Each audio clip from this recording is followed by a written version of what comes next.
There was a time in America when men didn't just fear competition, they feared one name: John D. Rockefeller, the first billionaire in modern history. A man so powerful, entire industries moved when he made a decision. But here's what most people don't know. He wasn't born powerful. He wasn't born rich. In fact, he started with almost nothing. So how does a poor boy become the most powerful businessman the world had ever seen? This is the story of control. Long before the oil empire, before Standard Oil, before Wall Street whispered his name, John Rockefeller was just a quiet kid in rural New York. His father was unreliable, a traveling salesman, gone more than he was home. Money was never stable. His mother, deeply religious, disciplined, strict.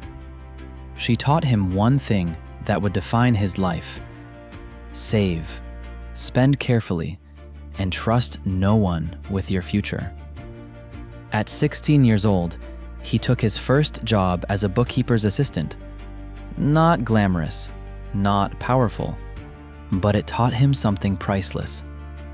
Numbers tell the truth, and numbers could be controlled. In the 1860s, America discovered something explosive: oil. At first, it was chaos.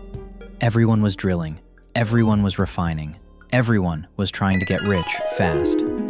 But Rockefeller saw something others didn't. He didn't need to discover oil. He didn't need to invent it. He needed to control it. While others gambled, he calculated. While others speculated, he negotiated. And in 1870, he founded Standard Oil. That's when everything changed. Most businessmen competed. Rockefeller eliminated competition. He made secret deals with railroads. He secured lower shipping costs than anyone else. If a refinery tried to fight him, he would do one of two things: buy it or bankrupt it. Cold, precise, effective. Within a decade, Standard Oil controlled nearly 90% of America's oil refining. 90%. Imagine that level of dominance. Entire states depended on his company. Entire markets moved at his command. He didn't just build wealth, he built a system. But power at that scale creates enemies. Journalists began investigating him. Politicians started attacking monopolies.